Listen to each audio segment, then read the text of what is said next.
Students last turn पे हम लोगों ने डेफिनेट इंटीग्रेशन के बारे में पढ़ लिया था कि डेफिनेट इंटीग्रेशन क्या चीज़ होती है, कि वो अपने आप में फंक्शन और वाई एक्स एक्सिस के बीच का एरिया बताता है।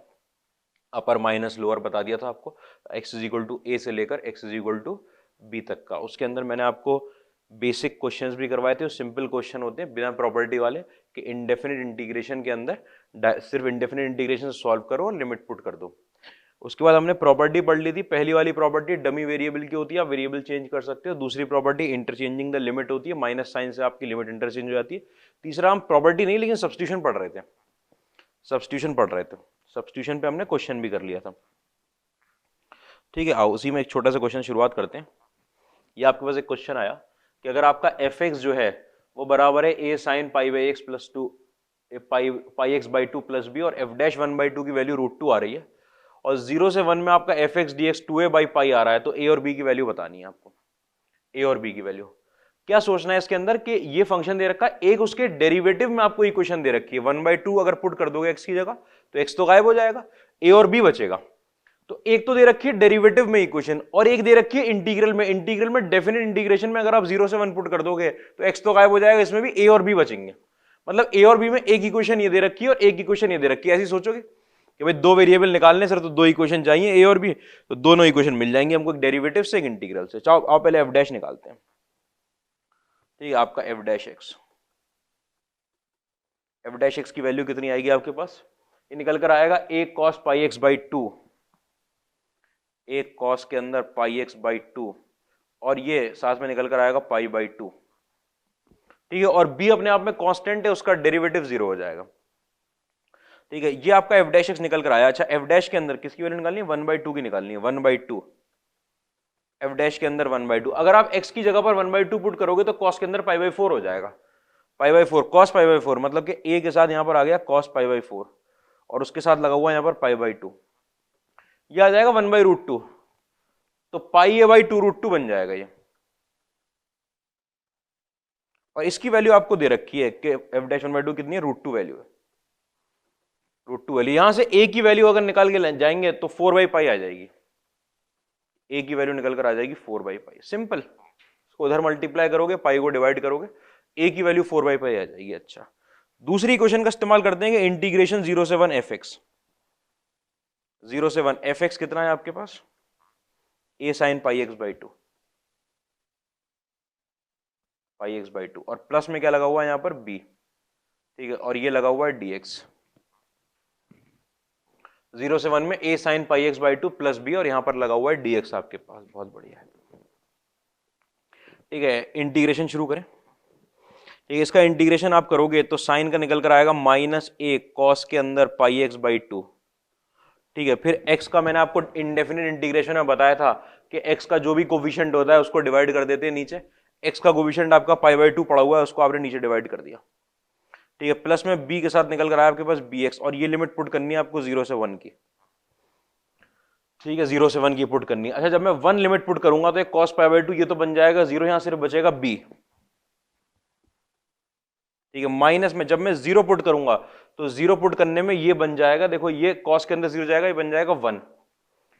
ठीक है, तो माइनस साइन के साथ 2a/पाई हो जाएगा,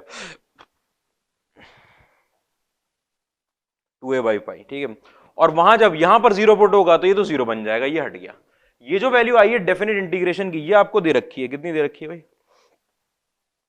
माइनस के साथ बनेगा ना, -a था, -2a, आपको दे रखी है ये 2a/पाई।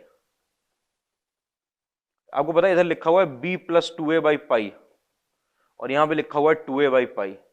ये दोनों में आपने वैल्यू काट दी, b की वैल्यू कितनी आ गई निकल के 0, तो a की वैल्यू 4/पाई आई और b की वैल्यू 0 आ गई। सिंपल क्वेश्चन, थॉट ये था बस कि दो चीजें निकालनी और दो इक्वेशन आपको दे रखी हैं, उससे आप सॉल्व करके ले आओगे,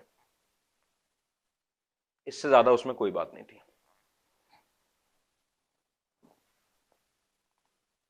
ठीक है, आगे आए उसमें। अगला क्वेश्चन देखो,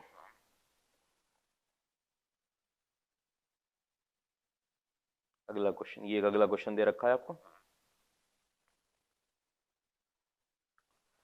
ठीक है, कि if for a non zero x a f x plus b f 1/x is equal to 1/x - 5, जहां पर ए और बी बराबर नहीं है, तो आपसे पूछा इंटीग्रेशन की वैल्यू बताओ। तो इंटीग्रेशन एफ एक्स की वैल्यू निकालनी है आपको, मतलब आपको एफ एक्स चाहिए। अगर आपको एफ एक्स चाहिए, क्यों हम इतना सोच भी पा रहे हैं कि हम एफ एक्स निकाल लाएंगे क्या फंक्शनल इक्वेशन से, क्योंकि सिंपल फंक्शनल इक्वेशन है जो हमने फंक्शंस में पढ़ी हुई है। ठीक है, आपको दिख गया कि ये तो सर फंक्शनल इक्वेशन है, फंक्शनल इक्वेशन। और ऐसी फंक्शनल इक्वेशन में आपको अगर एफ एक्स निकालना है तो आपके पास चाह रहे हो आपकी ये एफ वन बाई एक्स हट जाए, एफ वन बाई एक्स हट जाए, या फिर आपको ऐसा समझ में आ रहा है कि सर एक एफ एक्स नाम का वेरिएबल है, लीनियर इक्वेशन है, समझ लो कि ये आपका ए लिखा है और ये बी लिखा है, या फिर ये एक्स लिखा है और ये वाई लिखा है, दो वेरिएबल है, तो दो वेरिएबल है तो दो इक्वेशन चाहिए, और फंक्शनल इक्वेशन अपने आप में एक इक्वेशन जनरेट कर लाती है। आपने एक्स की जगह पर वन बाई एक्स पुट कर दिया तो आपके पास इक्वेशन निकल कर आई ए एफ के अंदर one by x plus b f के अंदर x is equal to x minus five. ठीक है, अब आप चाह रहे हो कि एफ वन बाई एक्स की वैल्यू दोनों तरफ कट जाए, तो उन दोनों का कोविशेंट आपको सेम करना होगा, तो इसको बी से मल्टीप्लाई करो और उसको ए से मल्टीप्लाई करो। ठीक है, इसको किससे मल्टीप्लाई कर दिया, बी से, आपके पास निकल कर आया ए बी एफ के अंदर वन बाई एक्स प्लस में आपके पास बी स्क्वायर के साथ निकल कर आएगा f x is equal to b x minus में फाइव बी, और यहां पर आपके पास उसको मैंने ए से मल्टीप्लाई किया, इसको ए से मल्टीप्लाई करूंगा तो ए बी के साथ एफ वन बाई एक्स आएगा, ए बी के साथ एफ में वन बाई एक्स। ठीक है, प्लस में आपका ए स्क्वायर के साथ f x is equal to a by x minus में फाइव है। ठीक है, इतनी बात में परेशानी नहीं होगी, इसके बाद सब्ट्रैक्शन कर देंगे, ये तो simple linear equation in two variable की तरह है, इसको काट दिया मैंने, बी स्क्वायर माइनस ये एफ एक्स के साथ निकल कर आएगा आपके पास बी स्क्वायर माइनस में ए स्क्वायर एफ एक्स के साथ, और ये वैल्यू बराबर हो जाएगी आपके पास बी एक्स माइनस में ए बाई एक्स माइनस साइन के साथ फाइव में बी माइनस ए, ये वैल्यू इसके बराबर हो जाएगी। फिर एफ एक्स की वैल्यू निकालने के लिए इस बी स्क्वायर माइनस ए स्क्वायर का नीचे डिवाइड लगा दोगे। ठीक है, इस बी स्क्वायर माइनस ए स्क्वायर का मैंने नीचे डिवाइड लगा दिया इस पूरे टर्म के साथ, फिर आपने एक से दो तक लेकर इंटीग्रेशन कर लिया, वो एक से दो का इंटीग्रेशन ये लिखा हुआ है, इंटीग्रेट कर लिया। ठीक है, बहुत दिल आ रहा है तो वैल्यू भी पुट कर लो भाई, ये टू बी आ जाएगा, माइनस में निकल के ए एल एन टू आ जाएगा, माइनस में फाइव टाइम्स बी माइनस ए के साथ एक्स, माइनस में टेन टाइम्स बी माइनस ए आ जाएगा। ठीक है, और माइनस में जब वन पुट करोगे तो ऐसे ही आ जाएगा, एंड सॉल्व, इतनी कोई बड़ी चीज नहीं है। ठीक है, सिंपल सा क्वेश्चन था।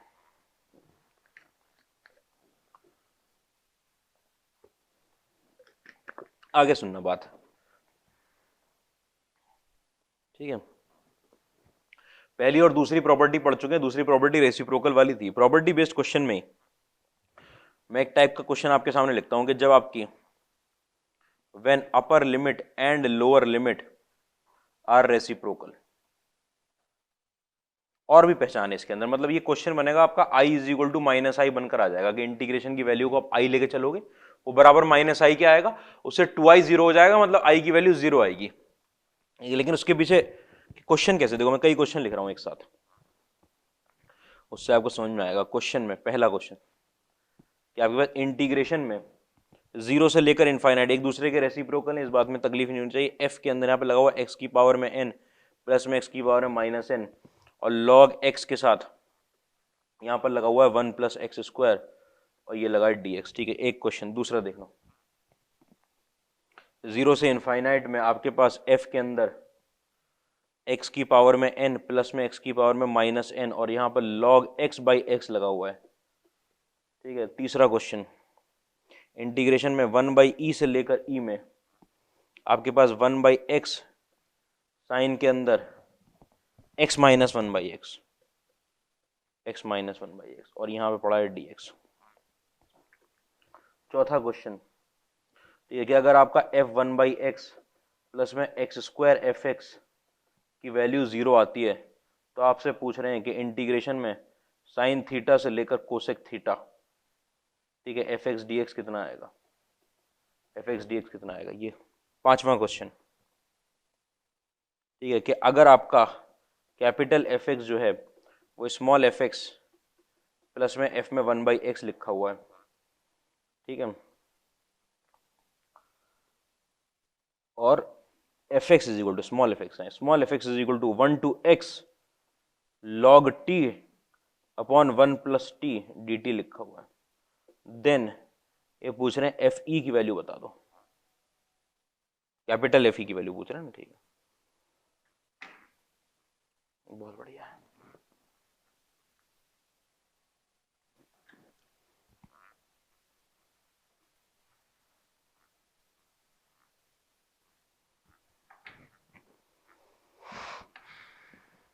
देखना सब क्वेश्चन में बात समझना, यहां पे जो अपर लिमिट और लोअर लिमिट लगी हुई है एक दूसरे की रेसिप्रोकल है, इसके अंदर जो अपर लिमिट और लोअर लिमिट लगी दूसरे की रेसिप्रोकल, इसके अंदर अपर लिमिट और लोअर लिमिट एक दूसरे की रेसिप्रोकल, इसमें अपर लिमिट और लोअर लिमिट एक दूसरे की रेसिप्रोकल इसमें नहीं दिख रही है, तो इसके अंदर आपको पता है आपको कैपिटल एफ में ई पुट करना है, मतलब यहां ई पुट करना है तो यहां भी ई आएगा और यहां भी ई आएगा, ठीक है। अगर सब जगह ई आएगा तो एक बार जब आप ई यहां पुट करोगे, यहां पर ई पुट करोगे तो देखो एफ ई की वैल्यू 1 से लेकर ई तक चली जाएगी, और अब जब यहां 1/e पुट करोगे तो 1 से लेकर 1/e तक चली जाएगी। तो एक अपर लिमिट बनेगी, लोअर लिमिट कैसे बनेगी उस पर आएंगे अभी बाद में, ये अपने में अच्छा क्वेश्चन होता है। एक तो पहचान ये हुई कि अपर लिमिट और लोअर लिमिट एक दूसरे की रेसिप्रोकल है, और दूसरी पहचान समझना कि फंक्शन के अंदर जगह जगह पर आपको x और 1/x दिखेगा, x और रेसिप्रोकल, x और उसका रेसिप्रोकल, x नहीं दिख रहा तो x² और उसका रेसिप्रोकल, या x की पावर n और उसका रेसिप्रोकल। तो यहां देखो फंक्शन के अंदर ये इस पूरे फंक्शन में ये पड़ा हुआ है, यहां पर x 1/x पड़ा हुआ है, यहां 1/x पड़ा हुआ है, ऐसी करके यहां f के अंदर 1/x है या f के अंदर x है, अगर x आया तो 1/x भी आएगा, ऐसे यहां पर x भी और 1/x भी दोनों ही पूछे गए। ये दोनों पहचान होती हैं आपके पास इस क्वेश्चन की। ये क्वेश्चन लिख लिए, सब क्वेश्चन लिख लिए, ठीक है।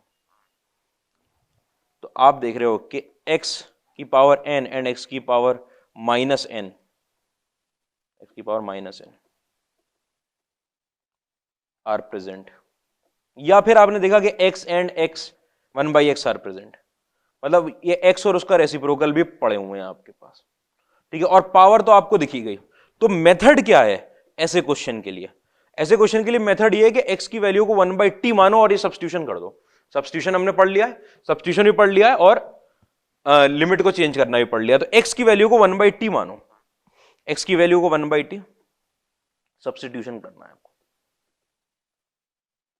उससे हो जाएगा। आराम से देखना। क्या भाई पहला क्वेश्चन उठा लो, या पहले दूसरा उठा ले? चलो दूसरा उठा लेते हैं पहले, मुझे सिंपल लग रहा है दूसरा। 0 से इनफाइनाइट में f के अंदर x की पावर में n प्लस में x की पावर में -n, ठीक है, और यहाँ पर log x/x और ये dx, ठीक है। ध्यान से देखना, एक बार x की जगह पर ना, x की जगह पर 1/t पुट किया जा रहा है। अगर x की जगह पर 1/t पुट किया जा रहा है तो इसका मतलब dx की जगह पर -1/t² dt पुट किया जा रहा है। और मैंने आपको बताया था लिमिट चेंज करने का तरीका कि एक बॉक्स बना लो, आप एक बॉक्स बना लो, इधर लिख लो x और इधर लिख लो t, ठीक है। क्या बात बताई थी कि ये जो वैल्यू होती है, जो लिमिट लगी होती है, किसकी वैल्यू होती है? किसकी वैल्यू है? x की वैल्यू होती है, ठीक है। तो x की वैल्यू जब 0 रखी जा रही है और x की वैल्यू जब इनफाइनाइट रखी जा रही है तो t की वैल्यू कितनी आ रही है? अगर मेरी x की वैल्यू 0 आई है इसका मतलब t इनफाइनाइट आया होगा, और x की वैल्यू इनफाइनाइट आई है तो t 0 आया होगा। रिलेशन बताता है उनका, ये इनफाइनाइट और ये 0, ठीक है। आपने फौरन इसकी वैल्यू को क्या बोल दिया था? ये i था, ठीक है। ये आपका इनफाइनाइट से लेकर 0 में f के अंदर देखना भाई ये क्या हो जाएगा, ये t की पावर में -n बन जाएगा और ये t की पावर में n बन जाएगा, कोई परेशानी नहीं। अच्छा, log के अंदर x पड़ा हुआ है, x की जगह और 1/t पुट करना है, log के अंदर 1/t, अभी मैं इसको पूरी तरीके से नहीं लिख रहा, और इस x की जगह पर ही 1/t और dx की जगह पर -1/t² dt। दूसरा वाला क्वेश्चन कर रहा हूं, ये आया आपका -1/t² और यहां पर निकला dt। आराम से देखते जाना, ठीक है। उसके बाद समझो, ये तो कोई परेशानी की चीज नहीं है। यहां पर आपके पास ये जो log के अंदर 1/t लिखा हुआ है, ये माइनस में log t आ जाएगा, t की पावर -1 है, माइनस बाहर आ जाएगा। अच्छा, ये वाला t एक t को काट देगा, ये डिनोमिनेटर का डिनोमिनेटर, मतलब ये वाला t न्यूमिनेटर में है और ये वाला t² डिनोमिनेटर में, एक कट गया, ठीक है। आपने यहां पर लिख लिया कि इनफाइनाइट से 0 में सर f के अंदर एक हमारे पास t की पावर n था, एक t की पावर में -n था, ठीक है। यहां पर माइनस में log t था और यहां पर माइनस में 1/t dt था। इतनी बात में तो कोई परेशानी नहीं, ये और ये कट गए, ठीक। आपके पास जो क्वेश्चन बनकर आया उसमें मैं एक चीज दिखाता हूं, ये माइनस साइन मैंने इनकी लिमिट इंटरचेंज कर दी, लिमिट इंटरचेंज। यहां पर सब प्रॉपर्टी 2 लगा रहे हो आप, हाँ प्रॉपर्टी 2 लगा रहा हूं, प्रॉपर्टी 2 लगा रहा हूं। माइनस में 0 से लेकर इनफाइनाइट में f के अंदर t की पावर में n प्लस में t की पावर में -n, ठीक है। और यहां पर लगा हुआ है log t/t, ठीक है, dt, ये लगा हुआ है। ये सारी वैल्यू किसके बराबर चल रही थी? i के बराबर। मैं एक बात बस आप करना चाह रहा हूं, और कि प्रॉपर्टी 1 ने क्या बात बोली थी आपसे? क्या बात बोली थी? कि प्रॉपर्टी 1 ने कहा था कि इंटीग्रेशन में बैठा हुआ वेरिएबल डमी वेरिएबल होता है, उसका आप कुछ भी नाम रख सकते हो। तो आज इसका नाम अगर टी रखा हुआ है तो मैं डमी वेरिएबल बोलकर इसको कल को एक्स भी बोल सकता हूं। माइनस में 0 से इनफाइनाइट में एफ के अंदर यहां पर एक्स की पावर में एन प्लस में एक्स की पावर में माइनस एन और यहां पर log x by x d x dummy variable होता है। क्योंकि आपको पता है कि आप इंटीग्रेशन सॉल्व करके लाओगे एक्स में, उसके बाद तो आपको लिमिट पुट करनी है। अब चाहे उसको आप टी बोल के लिमिट पुट कर दो, चाहे एक्स बोल के लिमिट पुट कर दो, डमी वेरिएबल तो डमी वेरिएबल है। ठीक है, और जैसे ही आपने ये लिख लिया तो आपने कहा सर इसकी वैल्यू तो हमने शुरुआत में ही इसकी वैल्यू को आई बोल दिया था, इस पूरे इंटीग्रेशन की वैल्यू। अगर इस इंटीग्रेशन की वैल्यू को आपने आई बोला था तो इधर आपका आई चल रहा था, माइनस में आई आ गया, I is equal to minus आई। इसका मतलब 2i की वैल्यू आपके पास 0 आ गई, इसका मतलब आई आपके पास 0 आ गया, आई आपके पास 0 डमी वेरिएबल में। मैंने आपको ये वाली बात समझाई थी कि आपने x को कुछ पुट किया होगा gt, फिर आपको डमी वेरिएबल पुट करने में तकलीफ होगी कि वापस एक कैसे पुट कर दें वापस। तो कहा था जब तक इंटीग्रेशन नहीं हुआ है तब तक इस वेरिएबल का नाम आप कुछ भी बोल सकते हो, इसको आप u बोल दो और u को फिर x बोल दो। तो क्यों जबरदस्ती इतना लंबा मेथड पे जाएंगे?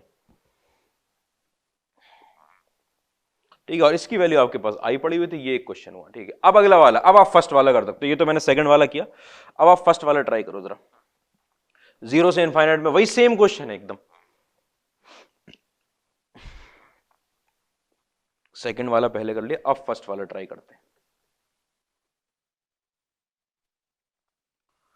0 आई लेके चलना, 0 से इनफाइनाइट में f के अंदर x की पावर में n प्लस में x की पावर में माइनस n और यहां पर लगा हुआ है log x upon 1 plus x square.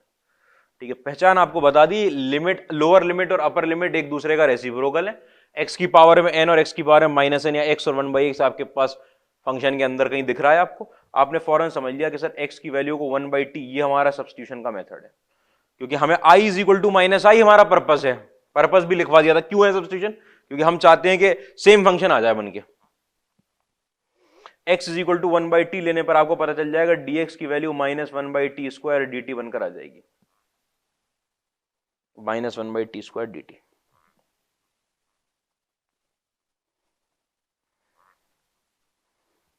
ठीक है, dx की वैल्यू ये आ गई और लिमिट में आपको पता ही क्या चेंज होगा, अभी अभी किया है। ठीक है, ये इनफाइनाइट बन जाएगी, ये 0 बन जाएगी। यहाँ f के अंदर t की पावर में माइनस n आएगा प्लस में t की पावर में n आएगा। log x का मतलब माइनस में log t आ जाएगा, डायरेक्ट लिख दूं अब तो, ये 1 प्लस 1/t स्क्वायर आ जाएगा। ठीक है, और यहाँ पर dt की जगह पर माइनस 1/t स्क्वायर dt। अच्छा, आपको पता है टी स्क्वायर से टी स्क्वायर कटेगा जब नीचे एलसीएम आएगा। पहले तो ये माइनस से माइनस हटा, ठीक है, फिर ये टी स्क्वायर प्लस 1 हुआ, ये नीचे टी स्क्वायर वो टी स्क्वायर आपस में कट जाएंगे। ठीक है, तो और ये लिमिट भी इंटरचेंज कर दी मैंने एक साथ, माइनस साइन लगा के, माइनस साइन लगा के आपकी 0 से इनफाइनाइट की लिमिट आ गई। एफ के अंदर टी की पावर में माइनस एन प्लस में टी की पावर में एन आ गया, ऊपर लिखा हुआ है लॉग टी आपके पास। ठीक है, नीचे लिखा हुआ है आपके पास टी स्क्वायर प्लस 1 और यहाँ पे लगा हुआ है डी टी। ये टी स्क्वायर प्लस 1 एलसीएम से आया, उसके नीचे टी स्क्वायर बना होगा, उसने इस टी स्क्वायर को काट दिया।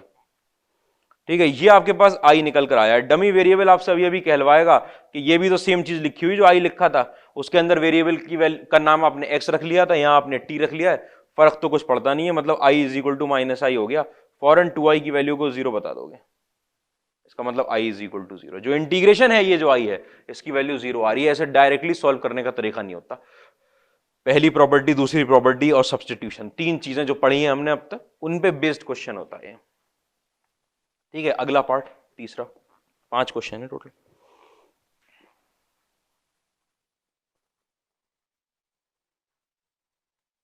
वही सेम मेथड, आई मान के 1/e से e। क्या क्वेश्चन है आपके पास? 1/e से e।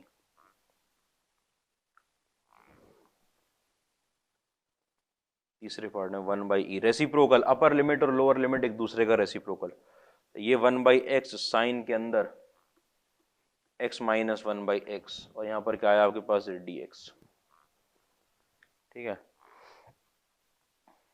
आपने क्या किया, x को 1/t पुट किया, x को 1/t पुट करते आपके पास dx की value minus 1/t square dt आ गई। ठीक है, इधर आपने वो डिब्बा बना लिया लिमिट वाला कि लिमिट अभी चेंज करते हैं, ये x की वैल्यू, ये t की वैल्यू। ठीक है, x की वैल्यू जब 1/e पुट होगी तो t की वैल्यू e हो जाएगी, इसकी वैल्यू जब e पुट होगी तो इसकी वैल्यू 1/e हो जाएगी, दूसरे के रेसिप्रोकल है। इसको आपने i मान ही लिया था।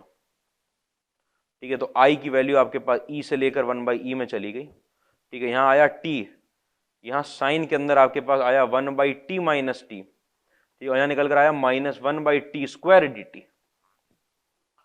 ठीक है, ये वाले t से एक t कट गया।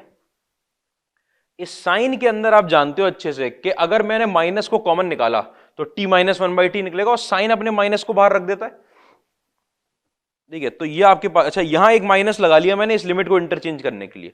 ये 1/e से लेकर e तक साइन ने अपना माइनस बाहर रख दिया है, साइन के अंदर बचा हुआ है t -1/t, और ये माइनस में 1/t अपनी जगह लिखा हुआ है dt के साथ। इस माइनस ने माइनस काट दिया।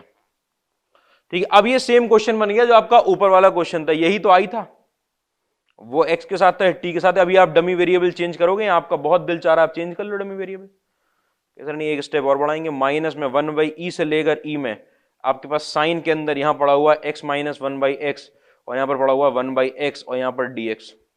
आपको पता i की वैल्यू -i के बराबर आ गई, इसका मतलब i की वैल्यू 0 आ गई। सेम फंक्शन बनकर आ जाता है। अगला वाला पार्ट करो।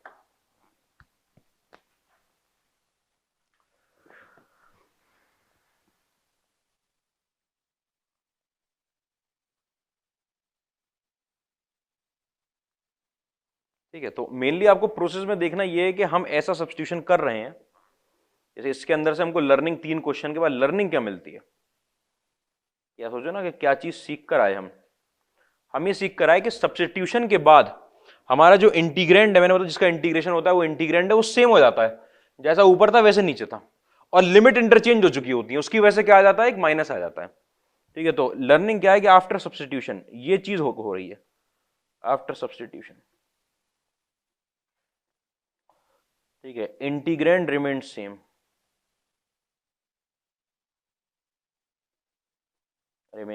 And limits are interchanged.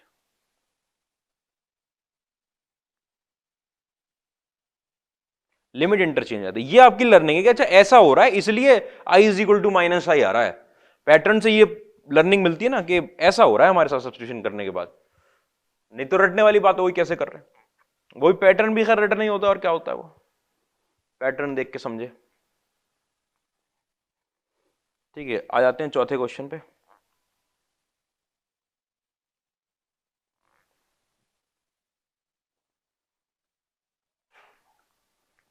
चौथा क्वेश्चन हमसे क्या कह रहा है कि आपके पास f के अंदर पड़ा हुआ है 1/x, प्लस में x² में fx लिखा हुआ है। ठीक है, जिसकी वैल्यू 0 आ रही है। अच्छा, ठीक है, आपको निकालना क्या है, आपको निकालना है इंटीग्रेशन में साइन थीटा से लेकर कोसेक थीटा। ठीक है, और fx dx की वैल्यू निकालनी है। अच्छा, अगर आपको fx dx की वैल्यू निकालनी ना, एक बात समझना भाई, यहां पर आपको fx पुट करना पड़ेगा, fx ही तो पुट करना पड़ेगा। fx की वैल्यू अगर आपको पता चल गया कि सर यहां तो हमें fx पुट करना है, वहां पे fx कहां है, अभी तक तो यहां पहले से पड़ा हुआ आ रहा था। अच्छा, fx भी है नहीं, और साथ साथ आप ऐसा कोई आप सब्स्टिट्यूशन कर क्या करोगे इसके अंदर सब्स्टिट्यूशन करोगे या 1/x बन जाएगा, इससे ज्यादा तो कुछ नहीं हो सकता, कुछ चेंज होगी तो निकलेगा नहीं। तो पहले आपने क्या किया ना कि आपने सोचा कि x² fx में पहले fx ही निकाल लेता हूं, ये अपने आप में लिखा हुआ माइनस में f1/x। ठीक है, तो fx की वैल्यू जो लगी हुई है वो लगी हुई है -1/x², और f के अंदर 1/x है ना, ऐसे तो लगी हुई है। ठीक है, ये fx की वैल्यू है, एक बार रख के देखते हैं। i = आपके पास क्या लिखा हुआ है, साइन थीटा से लेकर कोसेक थीटा fx dx। ठीक है, एक बार fx की अगर वैल्यू रख ली हमने, तो fx की वैल्यू अगर मैं रखूंगा तो ये निकल कर आएगा मेरे पास साइन थीटा, तो सही है, कोसेक थीटा, थीटा को ऐसे मान लेंगे कोई कांस्टेंट है वो, और fx की वैल्यू आपके पास आई है माइनस में 1/x², और f के अंदर 1/x। ठीक है, और यहां पर dx। इसके अंदर थोड़ा सब्स्टिट्यूशन करके देखते हैं, x = 1/2, नहीं तो अपना प्रोसेस बदलेंगे हम। ठीक है, अगर इससे हमारा काम नहीं बना, काम बनने का क्या मतलब है कि i = -i हमारा एम रहता है। x की वैल्यू 1/t रखी, आपको dx की वैल्यू अच्छे से पता है, -1/t² में dt बनकर आएगी। ठीक है, आपको लिमिट भी पता है, अब तो लिमिट इंटरचेंज होनी है, डिब्बा बनाने की तुम्हें जरूरत भी नहीं है। ये कोसेक थीटा बन जाएगा, ये साइन थीटा बन जाएगा। ठीक है, अच्छा x की वैल्यू 1/t² है, मतलब यहां पे माइनस में t² आएगा, यहाँ f के अंदर t आएगा, और dx की जगह पर -1/t² dt आ जाएगा। ठीक है भाई, dx की जगह पर ये आ गया, यहां पर 1/x की जगह पर t आ गया, ये 1/x² की जगह पर t² आ जाएगा, माइनस अपना लगा हुआ है, ये t² से t² कट गया, ये माइनस से माइनस कट गया। आपके पास लिखा हुआ है यहां पर इंटीग्रेशन में, माइनस साइन भी ले लिया मैंने, माइनस साइन में यहां साइन थीटा या कोसेक थीटा, लिमिट इंटरचेंज कर दी प्रॉपर्टी 2 लगाकर, और बचा क्या है आपके पास, ft dt। आपको पता है अगर डमी वेरिएबल की बात करूं मैं, ये i चल रहा था मेरा, मैंने i किसको माना था, ओरिजिनल फंक्शन को, इसको x जब था यहां पर, x हो चाहे t हो, ये तो i ही है। ठीक है, तो 2i की वैल्यू फिर कितनी आ गई, 0 आ गई, यहां से i की वैल्यू 0 आ गई। सेम चीज, कोई परेशानी तो नहीं, बात समझ में आ रही है? अगला अगला वाला 5वां पार्ट, वो आईआईटी में पूछा हुआ है क्वेश्चन आपसे।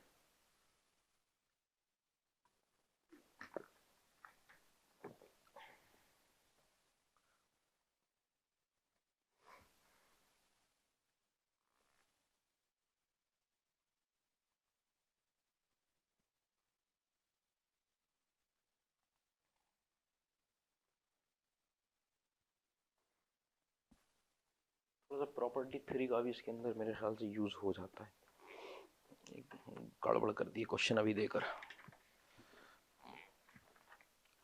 देखो कहाँ लिखा है।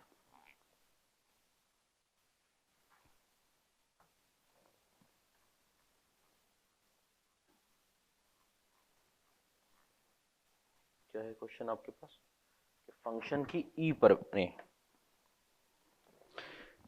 कहाँ F x, capital F x है,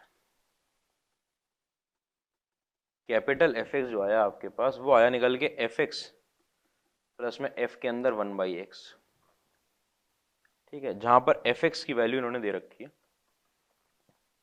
1 से लेकर x में log t, और यहां पर 1 + t। इन्होंने पूछा है आपसे एफ ई की वैल्यू। अच्छा, एफ ई के बारे में आपको पता है कि अगर x की जगह पर e यहां पुट करूंगा तो यहां पर आपके पास e आएगा, और यहां पर f में 1/e आएगा, आएगा कि नहीं आएगा? आपको पता है एफ एक्स की वैल्यू, अगर आप x की जगह पर यहां पर e पुट करने जा रहे हैं तो यहां पर e पुट हो रहा है। ठीक है, तो 1 से लेकर e में इंटीग्रेशन जा रहा है, 1 से लेकर e में log t upon 1 + t dt। ठीक है, और 1 से 1/e में,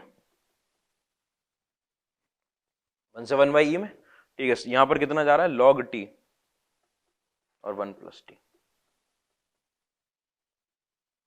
फंक्शन और उसका रेसिप्रोकल तो कुछ खास तरीके से आ नहीं रहा है, एडिशन हो रहा है। ठीक है, 1 से लेकर 1/e में नहीं, आपको अलग अलग निकालना पड़ेगा, इसकी वैल्यू एफ ई को अलग निकालोगे और एफ 1/e को अलग निकालोगे। ठीक है, फिर उन्हें ऐड करना, क्योंकि रेसिप्रोकल ही पूछा गया है तो इसलिए हमें सब्स्टिट्यूशन पता है कि इसको हम अलग सॉल्व करने जा रहे हैं। एफ ई की वैल्यू, एफ ई की वैल्यू 1/e में आपके पास लिखी हुई है log t upon 1 + t dt। अच्छा, कोई फायदा होगा क्या? मैं बस एक चीज समझना चाह रहा हूं इसके अंदर कि क्या मैं इसका डायरेक्ट इंटीग्रेशन कर सकता हूं log t अपॉन 1 + t का?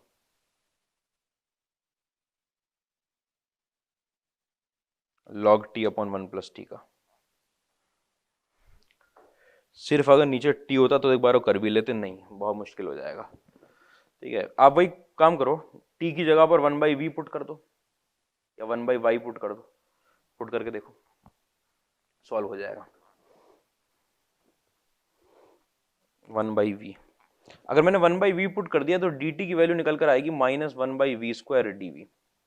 ठीक है, क्योंकि रेसिप्रोकल वाला क्वेश्चन था इसलिए ऐसा काम किया कि दोनों फंक्शन जो है उसके अंदर अब की बार अपर लिमिट ही एक दूसरे का रेसिप्रोकल है, अपर लिमिट ही। ठीक है, आओ dt की वैल्यू -1/v² आ गई, और क्या है आपके पास, और तो कुछ नहीं है। ठीक है, अच्छा एक बार लिमिट भी निकालेंगे भाई, कि ये रही t की वैल्यू और ये रही v की वैल्यू। ये जो लिमिट पुट हुई है ये तो t की वैल्यू थी, t की वैल्यू जब 1 आएगी तो v की वैल्यू भी 1 आएगी, t की वैल्यू जब e आएगी तो इसकी वैल्यू 1/e आएगी। ठीक है। अच्छा ये 1 E 1/E, तो ठीक है, आप यहां लेकर आए कि एफ ई की जो वैल्यू है वो आपकी निकल कर आ रही है 1 से लेकर 1/E में, लॉग टी की जगह आपके पास निकल कर आ रहा है लॉग के अंदर 1/V, ठीक है, 1 प्लस टी की जगह 1 प्लस 1/V, और डी टी की जगह आपके पास निकल कर आ रहा है -1/V² dV। ये एफ ई की वैल्यू निकल रही है, ठीक है, एफ ई की वैल्यू। अच्छा एफ ई की वैल्यू लॉग में 1/V गया, वो माइनस में log V बन जाएगा, ये 1 से लेकर 1/E अपनी जगह पर, ये माइनस में log V, यहां पर V प्लस 1 के नीचे V, और यहां पर आपके पास माइनस में 1/V² और यहां पर dV, ठीक है, ये माइनस से माइनस कटा, ये V से एक V कटा, इतनी बात में तो तकलीफ नहीं है। अच्छा 1/E से E में, 1 से लेकर 1/E में चला गया आपके पास log V upon V plus 1, साथ में एक 1/V भी आ रहा है। अच्छा अच्छा अच्छा अच्छा, फंक्शन की E पर जो वैल्यू आई है वो 1 से लेकर 1/E में log V अपॉन V, ठीक है, और 1 अपॉन V प्लस 1, इसका इंटीग्रेशन में मुझे कोई तकलीफ नहीं है, इसके इंटीग्रेशन में, इसका इंटीग्रेशन बहुत आसानी से हो जाएगा, मैं इंटीग्रेशन बाय पार्ट्स लगा दूंगा इसके अंदर, उसका मुझे डिफरेंशिएशन करना है, प्रॉब्लम कुछ नहीं है। लेकिन मैं एक बार चाह रहा हूं कि ये ऐसे लेंदी ना हो क्वेश्चन, तो जब आपने एफ ई निकाला है, हो सकता है जो आप F1/E निकालो वो इसका नेगेटिव आ जाए, वो इसका हो सकता है नेगेटिव आ जाए, एक बार को करके देखते हैं। log V अपॉन V या 1/E की वैल्यू जो आ रही थी, कहां लिखी थी 1/E की वैल्यू, 1/1/1/E ये रहा, log T अपॉन 1/T तो नहीं, सेम नहीं बन रहा, ठीक है। आओ F1/E की वैल्यू, F1/E की वैल्यू कितनी लिखी है आप, 1 से लेकर 1/E जा रहा है, ठीक है, यहां पर लिखा हुआ log T upon 1 plus T,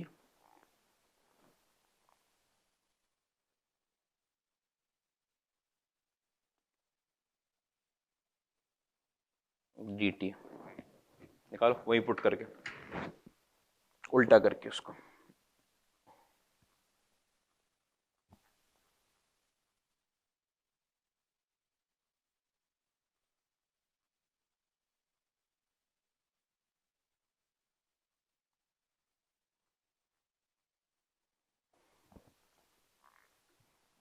put करें, t की जगह पर 1/u पुट कर लेते हैं, dt की वैल्यू आपके पास निकल कर आई -1/u², और यहां पर du, ठीक है। तो ये आपके पास देखो, जब लिमिट आप इंटरचेंज करोगे तो 1 की जगह पर तो 1 आएगा, और 1/E की जगह पर E आ जाएगा, ठीक है, यहां पर निकल कर आ जाएगा आपके पास माइनस में log u, यहाँ 1 प्लस 1/u, मतलब कि u प्लस 1/u, ठीक है, और dt की जगह पर आ जाएगा आपको -1/u² और du। क्वेश्चन ये तो फिर वहीं अटक गया, नहीं, माइनस और माइनस, F1/E की वैल्यू, अच्छा अच्छा, F1/E की वैल्यू 1 से लेकर E में,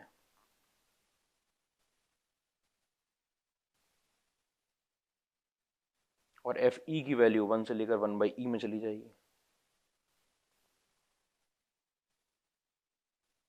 अच्छा अच्छा अच्छा, ठीक है, 1 से लेकर E में आपके पास निकल कर आएगा log u du, ठीक है, और यहाँ पर u के साथ u प्लस 1, ध्यान से देखना भाई, ठीक है। इसमें बात, इसमें थोड़ी अलग चीज है, इसमें क्या बात हुई, क्या बात समझ में आ रही है दोनों निकालने के बाद, कि ये अपने आप में, ये जो FE है ये अपने आप में एक अलग क्वेश्चन है, और ये F1/E एक अलग क्वेश्चन है। ऐसा नहीं होगा जैसे कि मैंने FE निकाला, तो मैं क्या चाह रहा था, पहले हमने सोचा कि कहीं ऐसा तो नहीं है कि जो F1/E निकाल के लाए तो इसका नेगेटिव हो जाए, लेकिन ऐसा नहीं होगा, FE अपना इंडिविजुअली सॉल्व होगा और F1/E अपना इंडिविजुअली सॉल्व होगा। देखना FE की ओरिजिनल वैल्यू कितनी थी, कितनी थी ओरिजिनल वैल्यू, हाँ 1 से लेकर, हाँ log T 1 plus T dt, ठीक है, और F1/E की जो अभी वैल्यू निकल कर आई है वो कितनी निकल कर आई है, ये निकल कर आई है क्या,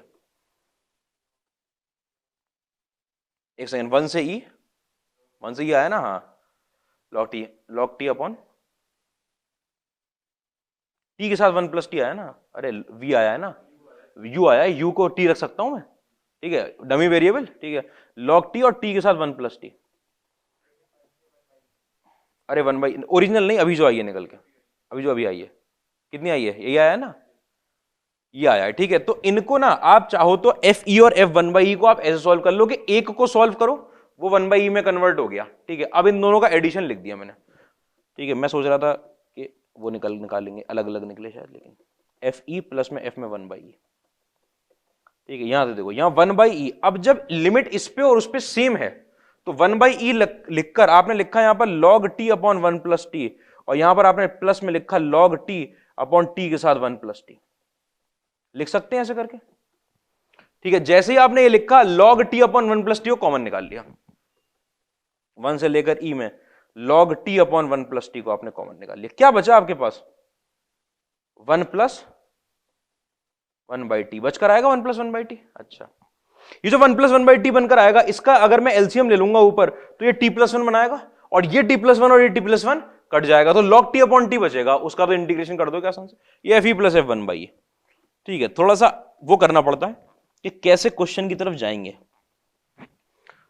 तो अलग अलग चीजें सोचनी पड़ती हैं आपको। आप एग्जाम के दिन आपको मेथड तो पता नहीं होगा, तो हम अलग अलग चीज सोचते हुए गए कि भाई एफ ई निकाल के देख लिया, ठीक है, देखना सब चीज निकाली, एफ ई के साथ उसका रेसिप्रोकल ले लिया, फिर एफ वन बाई ई निकालने के बाद उसमें रेसिप्रोकल वाली प्रॉपर्टी लगा दी, जैसे ही ये निकल कर आया, ये निकल कर आया, तब समझ में आ गया कि अच्छा इसके अंदर भी लिमिट जा रही है वन से ई, और आपका एफ ई के अंदर भी लिमिट जा रही थी वन से ई, तो क्यों ना इन दोनों को ऐड कर दें, इन्हीं दोनों का सम तो चाहिए था। वो वैसे यहां पे भी समझ में आ सकता था जब आपने एफ ई निकाला था कि वन से वन बाई ई चली गई, लेकिन वन बाई ई में थोड़ा सा लग रहा था कि शायद कैंसिल हो, दूसरे तरीके से सोच रहे थे। तो प्रोसेस क्या रहा कि आपने सोचा कि जैसे ही लिमिट दोनों की क्या हो गई वन बाई ई, वैसे तो मुझे वहीं सोच लेना चाहिए था कि वन से लेकर वन बाई, लेकिन उस टाइम पे माइंड दूसरी तरह चल रहा था कि क्या पता दूसरा वाला लें तो वो नेगेटिव आ जाए इसका। लेकिन जैसे ही दोनों वन से ई हुई, एफ वन बाई ई करके, और ओरिजिनल आपका एफ ई जो था वो तो ओरिजिनल में वन से ई था ही, और एफ वन बाई ई में जब आपने प्रॉपर्टी लगाई और वो निकल कर आ गई इस फॉर्म में आपके पास, इस फॉर्म में, तो आपने देखा अच्छा इन दोनों का सम ही तो चाहिए था, इन दोनों का सम कर दूंगा, लिमिट तो सेम है, अगर लिमिट सेम है तो एक इंटीग्रेशन में बंद हो जाएंगी, और अगर एक इंटीग्रेशन में बंद हो जाएंगी तो सॉल्व करना बहुत आसान हो जाएगा। आओ भाई, ठीक है। तो ये आपको कभी कभी ट्रायल लेना पड़ता है। लॉग टी के साथ देखो, अब लगकर आएगा टी प्लस वन, नीचे लगा हुआ है आपके पास टी प्लस वन के साथ लगा हुआ है टी, और यहां पर D T, T plus one से टी प्लस वन कट गया, ठीक है। फौरन अगले ही सेकंड आप लॉग टी का इंटीग्रेशन करने में, आप इंडेफिनिट इंटीग्रेशन का यूज करते हुए इंटीग्रेशन में log t upon T d T, ठीक है। तो आप लॉग टी को अगर आप यू मान लोगे तो ये लिखा हुआ है आपके पास u d u, u square by two, ये लिखा हुआ है आपके पास लॉग टी का whole square divide by two, कहां से कहां तक, वन से लेकर ई में। इंडेफिनिट इंटीग्रेशन कर दिया मैंने इसका, लिमिट पुट कर दी, कहां से लेकर, वन से लेकर ई तक, वन से लेकर ई तक की लिमिट पुट करोगे, जब आप ई पुट करोगे तो वो तो वन निकल कर आएगा, तो वन बाई टू बन जाएगा, जब वन पुट करूंगा तो जीरो निकल कर आएगा, वन बाई टू आना चाहिए आंसर, वन बाई टू है किसका आंसर, बता दो भाई आंसर क्या, वन बाई टू है। देखो आईआईटी ने जीरो नहीं करवाया आपसे आंसर, क्योंकि उन्हें पता है वैसे तो आप जीरो ही लिख दोगे, सब में जीरो, इन क्वेश्चन का ज्यादातर आंसर जीरो आता है, लेकिन उन्होंने करवा ली मेहनत कि इनका सम बताओ,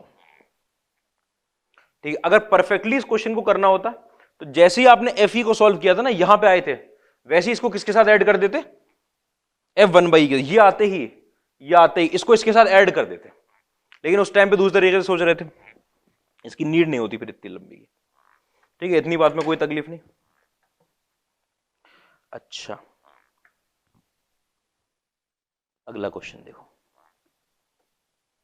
ये तो पैटर्न दिखाने के लिए क्वेश्चन हुआ। लेट ए कॉमा बी जो है आपके सब्स्टिट्यूशन चल रहा है वैसे तो बिलोंग्स टू आर प्लस, ठीक है, जहां पर ए से लेकर बी में ई की पावर में एक्स बाई ए माइनस में ई की पावर में b by x upon x d x की वैल्यू पूछी है उन्होंने।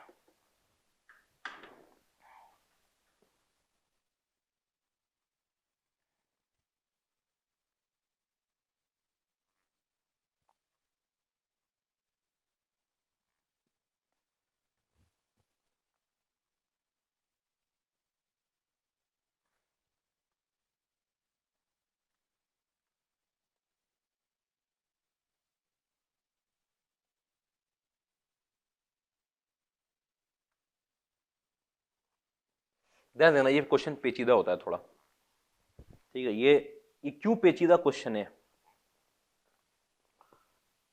इस क्वेश्चन में अगर ऐसे होता, देखो यहां पे x पड़ा हुआ है, x बाई ए, और अगर यहां पर a बाई एक्स होता तो ये दोनों एक दूसरे के क्या होते? रेसिप्रोकल होते। ठीक है, इन्होंने b और a ले दिया है। अब अगर आप सब्स्टिट्यूशन करने जाओगे, ठीक है, तो आपके दिमाग में जो पहली चीज, जो पहली प्रॉब्लम खटकेगी, वो ये खटकेगी कि सर ये लोअर लिमिट, ठीक है, and upper limit are not reciprocal. ठीक है, आर नॉट रेसिप्रोकल, कि लोअर लिमिट और अपर लिमिट जब रेसिप्रोकल होते थे तब आपने कहा है कि x और 1/x जैसा देखो और उसके बाद टी पुट करो।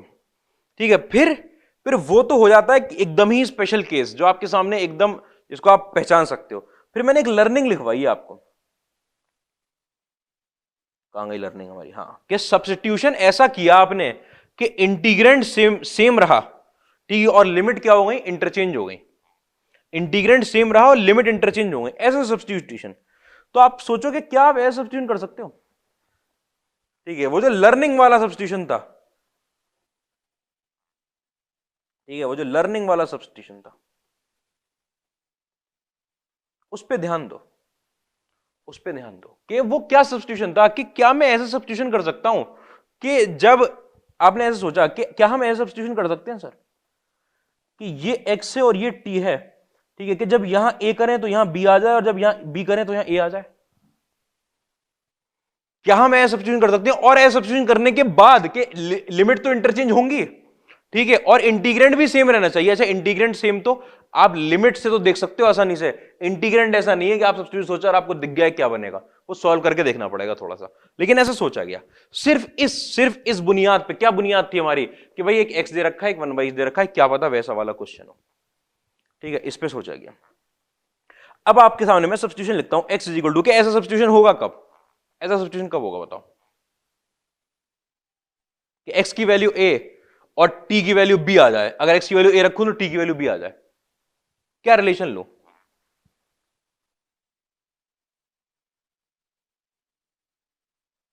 x की वैल्यू अगर, हाँ देखो, अगर मैंने x की वैल्यू को मैंने ले लिया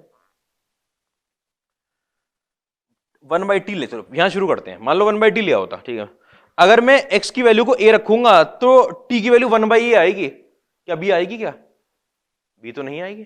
तो पहला काम देखो, अगर आपने ऐसा सब्स्टिट्यूशन किया, आराम सोचना कि x is equal to a पर आपका t की वैल्यू 1/a बन रही है, तो पहला काम तो ये करो कि भैया ये 1/a बनने की जगह 1 बने। पहले इसको 1 बनाऊंगा, फिर 1 से क्या बनाऊंगा? b बनाऊंगा।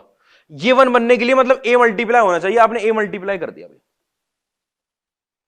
अब जब आपके x की वैल्यू a रखी जाएगी तो t की वैल्यू 1 बनेगी, t की वैल्यू 1 बनेगी। अब आपने सोचा कि अब जब x की वैल्यू a रखी जा रही है तो t की वैल्यू कितनी बन रही है? आपकी 1 बन रही है। अगर t की वैल्यू अब 1 बन रही है, उसे b बनाना है, मतलब b मल्टीप्लाई करना, आपने अब b मल्टीप्लाई कर दिया, आपकी x की वैल्यू निकल कर आ गई a b बाई टी। अब जब आपने x की वैल्यू को a रखा था तो यहां पे a से a कटेगा, t की वैल्यू किसके बराबर आ जाएगी? b के। और जब x की वैल्यू को आपने b रखा था तो b से b कटेगा और t की वैल्यू किसके बराबर आ जाएगी? a के। तो ये सब्स्टिट्यूशन हुआ, ये सब्स्टिट्यूशन। और इस सब्स्टिट्यूशन को रखने के बाद आपको ये सोचना है क्या इंटीग्रेंड सेम रहेगा, तो वो चेक करना पड़ेगा अभी रखकर।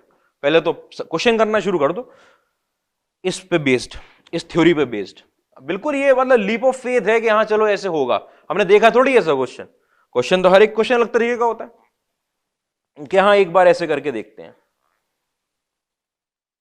ठीक है, तो यहां से तो dx की वैल्यू निकाल के ला सकते हैं सिर्फ। dx की वैल्यू कितनी होगी? -ab/t²। अच्छा अच्छा अच्छा, और आपको क्या क्या चाहिए? x/a और b/x। अच्छा ठीक है, x/a की जो वैल्यू होगी वो b/t होगी और b/x की जो वैल्यू होगी वो t/a होगी। बहुत बढ़िया, x/a की वैल्यू b/t होगी और b/x की वैल्यू t/a होगी। अच्छा, इंटीग्रेशन में लिमिट तो हमने लिए ही ऐसे सब्स्टिट्यूशन की लिमिट बदल जाए, यहाँ b बन जाए और यहाँ a बन जाए। अच्छा, e की पावर में x/a मतलब e की पावर में b/t माइनस में e की पावर में b/x मतलब e की पावर में t/a। ठीक है, कि नीचे क्या लगा हुआ है आपके पास? लगा हुआ है x की वैल्यू तो आप रख चुके ab/t, ab/t। अच्छा, dx की वैल्यू कितनी आई है? -ab t² dt। Minus a b by t square और यहाँ पर आया डी टी। बहुत बढ़िया, सब चीजें लगा ली। ये सब चीजें लगाने के बाद आपको देखा कि ए बी से तो ए बी उड़ा दिया हमने। ये वाला माइनस जब अंदर मल्टीप्लाई होगा तो ये प्लस का हो जाएगा और ये माइनस का हो जाएगा। ठीक है, एक माइनस इसकी वजह से लग गया माइनस में ए बाई बी। अच्छा, उसको मैं आई लेके चल रहा था भाई, इसको आई मान लेते हैं शुरुआत में जो क्वेश्चन था आपका। ठीक है, तो ये भी आपका आई चल रहा है सब्स्टिट्यूशन के बाद, ये भी आई चल रहा है। ठीक है, ये मैंने लिमिट इंटरचेंज करने की वजह से माइनस लगाया है। ये वाला जो ए बी के साथ जो माइनस लगा हुआ था इसने कर दिया ई की पावर में टी बाई ए माइनस में ई की पावर में बी बाई टी। ठीक है, अच्छा ये वाले टी ने इस वाले एक टी को काटा, आपके पास बचा हुआ है सिर्फ डिनोमिनेटर में टी और यहां पर बचा हुआ है डी टी। अब आपको दिख रहा है कि इंटीग्रेंड जो है मेरा वो सेम आ गया, सेम आ गया, मतलब वो हमने सही पुट किया था, इंटीग्रेंड सेम आ गया। और इंटीग्रेंड सेम और लिमिट इंटरचेंज होने का मतलब होता है कि ये वाली वैल्यू आपकी क्या बन जाएगी, आई बन जाएगी। तो जो हमारा पर्पस होता है कि I is equal to minus आई बन जाए वो बन गया और 2i की वैल्यू कितनी आ गई, 0 आ गई। सब्स्टिट्यूशन भी मजबूत हो रहा है।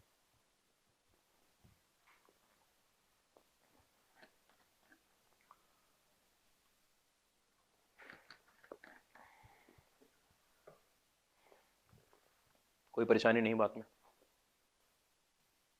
एक और क्वेश्चन देख लेते हैं। -4 से लेकर -5 में e की पावर में x प्लस 5 का होल स्क्वायर, यहां पर क्या लगा है dx प्लस में 3 टाइम्स 1/3 से 2/3, 1/3 से लेकर 2। सब्स्टिट्यूशन बेस्ड क्वेश्चन चल रहा है। e की बात उस पर भी ध्यान देना क्योंकि पूरा सब्स्टिट्यूशन देख रहे थे। क्या लिखा है ये, 9 लिखा है। अच्छा, ए लग रहा है 9 टाइम्स x माइनस 2/3। 9 ही लिखा है ना, ए तो नहीं था। 9 माइनस 3 का whole square dx is equal to L. ठीक है, ठीक है, ठीक है।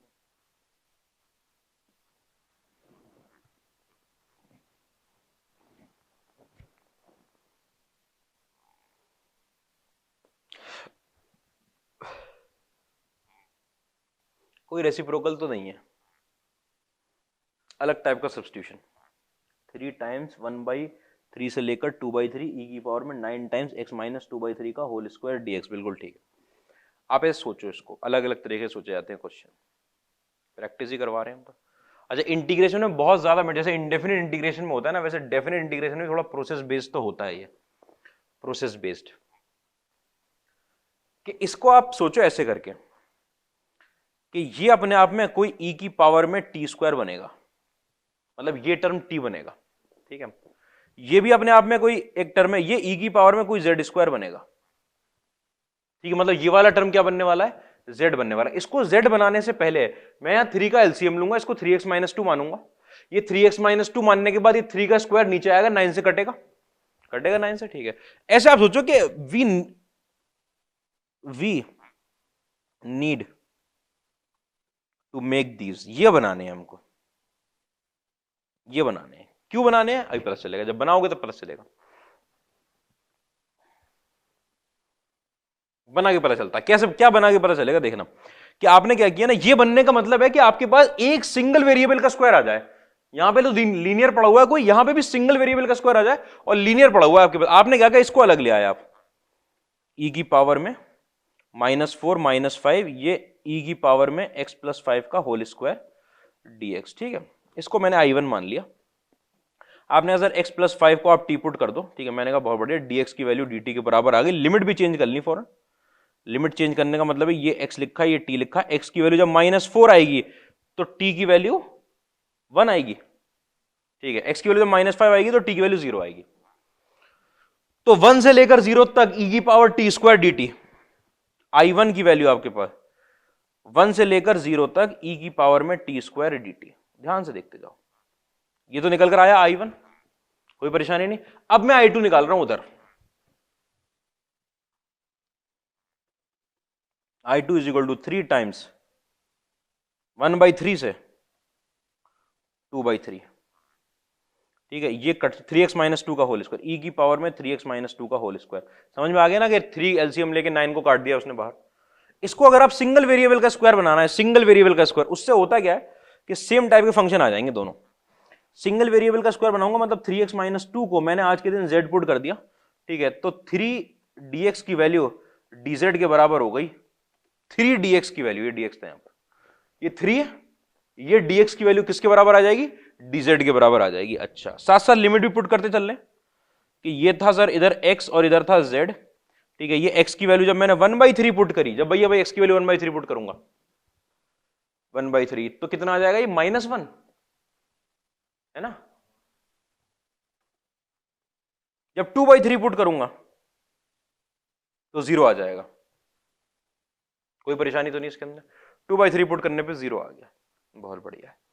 तो 3dx में तो आपने dz ले लिया। अच्छा, इधर -1 से 0 तक गया, इधर e की पावर में z स्क्वायर भी गया, बहुत बढ़िया, इधर dz भी गया, ये आपका i2 आया है। कोई परेशानी तो नहीं इसके अंदर, कुछ परेशानी लग रही है, ठीक है। -1 से 0, आप कहोगे कि i2 की वैल्यू माइनस साइन के साथ 0 से -1 e की पावर में z स्क्वायर dz, एक बार बना लाए, ठीक है। ये मैंने क्यों किया, आप i1 की वैल्यू देखो, i1 की वैल्यू कितनी है, अच्छा i1 की 1 से 0 है, ठीक है, 1 से 0 है, ठीक है, तो 1 से 0, ठीक है, e की पावर में कितना लिखा है यहाँ पर, t स्क्वायर dt।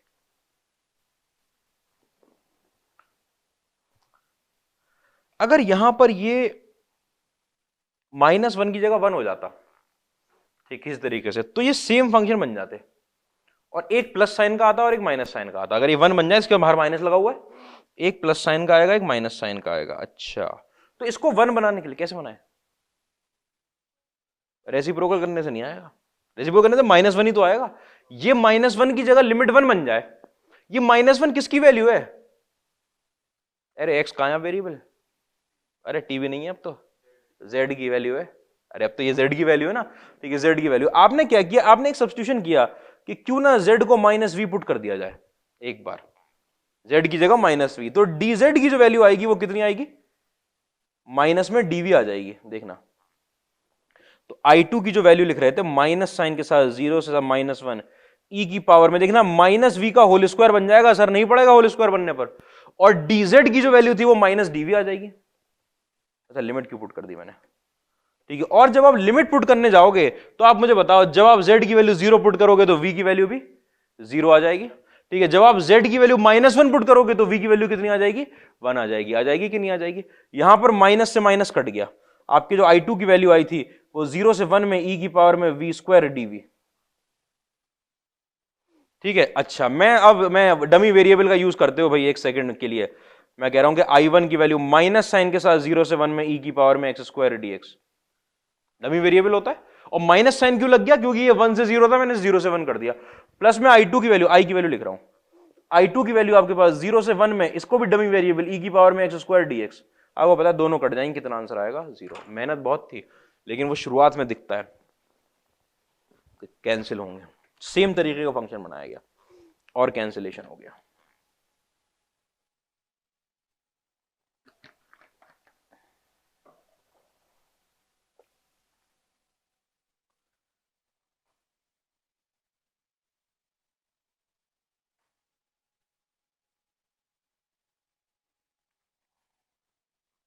ठीक है, इतनी बात में कोई तकलीफ नहीं, सही है। यहां पे रुकते हैं, भी तो ब्रेक के बाद शुरू करते हैं।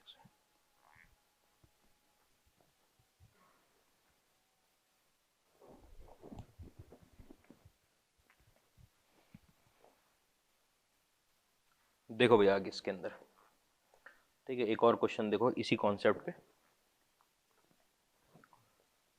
क्वेश्चन क्या है कि 0 से 1 में अगर आपके पास इंटीग्रेशन आया है 2x³ माइनस में 3x² माइनस x + 1 की पावर में लगकर आया 1/3 dx, ठीक है, तो इसकी वैल्यू पूछी गई है, इसकी वैल्यू पूछी गई है, ठीक है। ये क्वेश्चन बिल्कुल कहीं से भी आपको फील नहीं देता कि ये i = -i बनाएगा, कहीं से फील नहीं देता। ये अपने आप में थोड़े थोड़े तकलीफदेह क्वेश्चन हो जाते हैं इसीलिए। अच्छा, इंटीग्रेशन की प्रॉब्लम क्या है कि 1/3 पावर का इंटीग्रेशन इतने बड़े पॉलिनोमियल का बहुत मुश्किल है करना। या तो इसका डेरिवेटिव पड़ा होता साथ साथ, तो इसको टी मानते तो वो dt बनता, तो t की पावर 1/3 करते थे, वो भी पड़ा नहीं है। तो आप किसी भी तरीके से इंडेफिनिट पे जा नहीं सकते, और इंडेफिनिट के मेथड के बिना ये सॉल्व नहीं होगा। तो सिंपल पॉलिनोमियल है। अब या तो 1/3 की पावर में लेकर 1 प्लस यहां पर लिखा आपने 2x क्यूब माइनस में 3x स्क्वायर माइनस, तरीका होता है ऐसा नहीं कि तरीका नहीं है, माइनस में x, और इसकी पावर में लगाया आपने 1/3 और इसे बाइनोमियल से खोल दिया ऑफ एनी पावर। ठीक है, ये 1 और ये 1 मान लो इसको, और इसको x मान लो पूरे को। ठीक है, इसको बाइनोमियल से एक्सपेंड कर दो of any index, infinite series खुलेगी, उस इनफाइनाइट सीरीज का इंडेफिनिट इंटीग्रेशन हो जाएगा। लेकिन बहुत लेंदी, बहुत लेंदी, फिर उसे बंद करना पड़ेगा, उसको बंद करना पड़ेगा। तो उससे अच्छा तरीका, ठीक है, आपने एक बार कोशिश करी कि नहीं वो सब तो मेथड तो बहुत लेंदी हो जाएंगे, इतना सा क्वेश्चन इतना लेंदी नहीं हो सकता। आपने सोचा कि क्यों ना इसके अंदर एक बार जो बेसिक मेथड है, जो पिछले क्वेश्चन में मेथड लगाया गया, पिछले मतलब इसमें, कि वो क्या लगाया गया, कुछ नहीं दिख रहा था, लेकिन हमने सोचा कि अगर ऐसा सब्स्टिट्यूशन करें जिससे मेरी लिमिट इंटरचेंज हो जाए, तो i इक्वल टू माइनस आई बन सकता है। लिमिट आपस में इंटरचेंज, एक दूसरे को इंटरचेंज कर दें, क्योंकि रेसिप्रोकल सब्स्टिट्यूशन करने से होता क्या था कि लिमिट क्या होती है, सब्स्टिट्यूशन के बाद इंटरचेंज हो जाती थी। तो आपने सोचा अगर मैं x की जगह पर 1 माइनस टी लिख दूं, x की जगह 1 माइनस टी, dx की वैल्यू कितनी हो जाएगी, माइनस में dt, और लिमिट पे ध्यान देना। ठीक है, ये रहा x और ये रहा t। जब x की वैल्यू आप 0 रखोगे तो t की वैल्यू 1, जब 1 रखोगे तो 0, लिमिट इंटरचेंज हो गई। लिमिट इंटरचेंज हो गई, अब देखेंगे कि ये क्या बनकर आता है। ठीक है, तो आपका i इज इक्वल टू था इंटीग्रेशन में 0 से 1, यहां पर था 2x क्यूब माइनस में 3x स्क्वायर माइनस में x प्लस 1 की पावर में 1/3 dx। ठीक है, इसके अंदर आपने सब्स्टिट्यूशन कर दिया, हर x की जगह पर आपने, ये 1 बन गया, ये 0 बन गया, ये 2 टाइम्स देखना 1 माइनस टी का होल क्यूब। लग रहा है कि ये भी बहुत लेंदी है, लेकिन वो जो मैंने इनफाइनाइट सीरीज बता दी वो तो और भी लेंदी है। ठीक है, -3 यहां पर 1 माइनस टी का होल स्क्वायर माइनस में 1 माइनस टी और प्लस में 1 की पावर में 1/3 और dx की जगह पर माइनस में dt। लिमिट इंटरचेंज हो चुकी है, ये i चल रहा है, माइनस आई के बराबर आना चाहिए।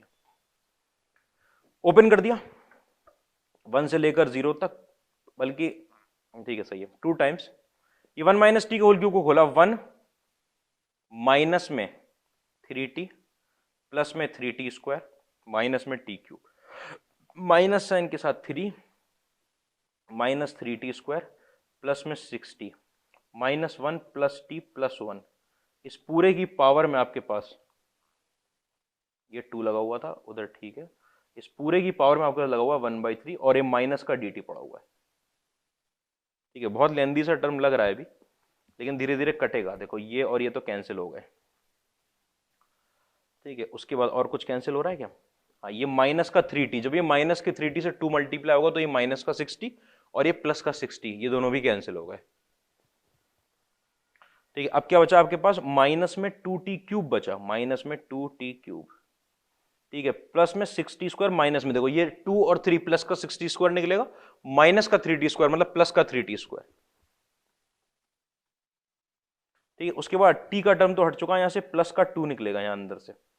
अच्छा, और माइनस का 3 लिखा हुआ है और प्लस का एक t लगा हुआ है, इस पूरे की पावर में चढ़ा हुआ है 1/3 और यहां पर लगा हुआ है माइनस में dt। ठीक है, और यहां लगा हुआ है 1 से लेकर 0। ठीक है, ये देखो ये निकल कर आया प्लस का t और माइनस का 1, माइनस में 2t क्यूब प्लस में 3t स्क्वायर प्लस का t और माइनस का 1, इस पूरे की पावर में 1/3 लगा हुआ है, ये माइनस में dt लगा हुआ है अपनी जगह पर, और ये 1 से लेकर 0 में। देखो ध्यान से, आपके पास जो टर्म लिखा हुआ है वो 2x क्यूब माइनस में 3x square minus x plus 1 लिखा हुआ है, जो निकल कर आया वो minus 2t cube plus 3t square plus t minus 1 आया, इससे माइनस कॉमन निकाल रहा हूं। अगर मैं माइनस कॉमन निकालूंगा तो मेरे पास पावर जो है वो ऑड रूट है, इवन रूट तो है नहीं कि माइनस की दिक्कत होती, ऑड रूट है, माइनस बाहर आ जाएगा। ठीक है, माइनस बाहर आके जो माइनस बाहर आएगा वो उस माइनस से कट जाएगा। ठीक है, तो ये बना 0 से 1 में, ये माइनस क्यों लगा, क्योंकि लिमिट इंटरचेंज हुई है। ठीक है, और यहां पर निकल कर आया आपके पास 2t क्यूब माइनस में 3t स्क्वायर माइनस में t प्लस में 1 की पावर में 1/3 और साथ में लगा हुआ है dt। ठीक है, और इसको आपने लिखा माइनस में 0 से 1 में डमी वेरिएबल का यूज करते हुए 2x क्यूब माइनस में 3x square minus x plus 1 की पावर में 1/3 और यहाँ पर dx, और यही था कि आपका 2x cube minus 3x square minus x plus 1, बिल्कुल यही आई था। ठीक है, तो ये आई चल रहा था आपके पास, आई की वैल्यू किसके बराबर आ गई, माइनस आई के बराबर आ गई, आई इज इक्वल टू 0 हो गया। दिखता नहीं है बिल्कुल इस क्वेश्चन में कि आपको 1/1 माइनस टी पुट करना है।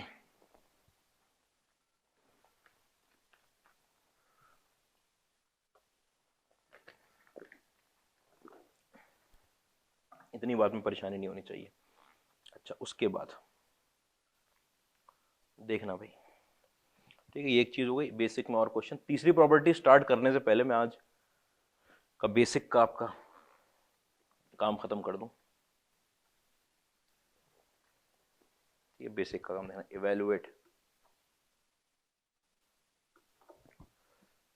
0 से 1 में आपके पास tx प्लस में 1 माइनस एक्स की पावर में चढ़ा हुआ है n, और यहां पर लगा हुआ है dx, where n is a positive integer, and t is a parameter.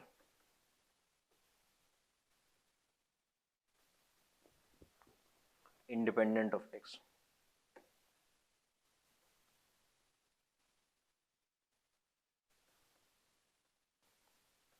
ठीक है, ये कह रहे हैं हेंस शो दैट, क्या शो करना है आपको कि 0 से 1 में x की पावर में k 1 माइनस एक्स की पावर में n माइनस k dx की जो वैल्यू है वो n c k, ठीक है, और यहां पर निकल कर आएगा n प्लस 1 इस पूरे की पावर में -1, ये है for k is equal to कहां से 0 1 2 से लेकर n तक के कुछ भी हो सकता है, 0 1 2 से लेकर n। पहले तो आपको इसकी वैल्यू निकालनी है, ठीक है, फिर ये इवेलुएट करना है। ठीक है, थोड़ा पेचीदा क्वेश्चन है,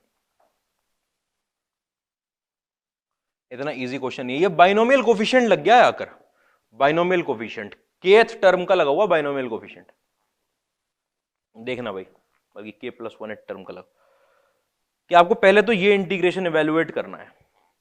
उसके अंदर बोल रहे हैं कि t एक कोई पैरामीटर है जो इंडिपेंडेंट ऑफ x है। अगर इंडिपेंडेंट ऑफ x कोई पैरामीटर है तो कांस्टेंट की तरह बिहेव करेगा, कांस्टेंट की तरह। ठीक है, आपने इंटीग्रेशन लिखा 0 से 1 में, ठीक है, यहां देखो 1 प्लस और t माइनस 1 के साथ आपने x ले लिया, ये होल पावर में n dx। ठीक है, मैंने आपको एक बात समझाई थी, इंडेफिनिट, बिल्कुल इंडेफिनिट इंटीग्रेशन सॉल्व होगा कि आपके पास अगर x की पावर में n का इंटीग्रेशन आता है तो आप उसे क्या लिखते हो, x की पावर में n plus 1 upon n plus 1। और एक बात बताई थी कि अगर ax प्लस b की पावर में आपके पास n आ जाए, कभी भी इंटीग्रेशन का जो मेन फॉर्मूला होता है, ये होता है फॉर्मूला, उसमें किसी भी x की जगह अगर आपने लीनियर पुट कर दिया है तो फॉर्मूले पे तो कोई असर नहीं पड़ता। ठीक है, इंडेफिनिट इंटीग्रेशन में देख चुके हैं हम कि ax प्लस b की पावर में कितना आ जाएगा, n plus 1 upon n plus 1। फर्क सिर्फ क्या पड़ता है, क्या फर्क पड़ता है कि x का जो कोफिशिएंट है वो डिवाइड हो जाता है, ऐसा कोफिशिएंट कितना है a, वो डिवाइड हो गया। क्या बात बताई थी कि अगर आपका जो x वाला फॉर्मूला चाहे log का हो चाहे उसमें अगर उसकी जगह कोई लीनियर टर्म पुट हो गया तो फॉर्मूले पे असर नहीं पड़ता, सिर्फ x का कोफिशिएंट डिवाइड हो जाता है। अच्छा, यहां पे ये अपने आप में x की जगह पे लीनियर पुट कर दिया है, ये कोई x का टर्म थोड़ी है, तो t का टर्म है और t अपने आप में इंडिपेंडेंट पैरामीटर है, कोई कांस्टेंट होगा, आर्बिट्री कांस्टेंट मान लो। अच्छा, तो ये अपने आप में एक लीनियर लिखा हुआ है, ये ax प्लस 1 लिखा हुआ है, ठीक है, की पावर में n, उसका आपने इंडेफिनिट इंटीग्रेशन किया। इंडेफिनिट इंटीग्रेशन करोगे तो 1 प्लस टी माइनस 1 एक्स की पावर में कितना आ जाएगा, यहां पर n प्लस 1 अपॉन में कितना आ जाएगा n प्लस 1, और x का कोफिशिएंट डिवाइड होता है, वो कितना है आपके पास t माइनस 1। ये तो हुआ इंडेफिनिट इंटीग्रेशन, और कहां से कहां तक का करना है आपको, 0 से लेकर 1 तक का। कोई परेशानी तो नहीं इसके अंदर, 0 से 1 तक का आपने इंडेफिनिट इंटीग्रेशन कर दिया। जब आपने 1 पुट किया तो 1 प्लस टी माइनस 1 की पावर में n plus 1 upon n plus 1 के साथ t माइनस 1 है ना, माइनस साइन में जब आपने 0 पुट किया तो 0 माइनस साइन में जब मैंने 0 पुट किया x की जगह पर तो 1 अपॉन n प्लस 1 के साथ t माइनस 1।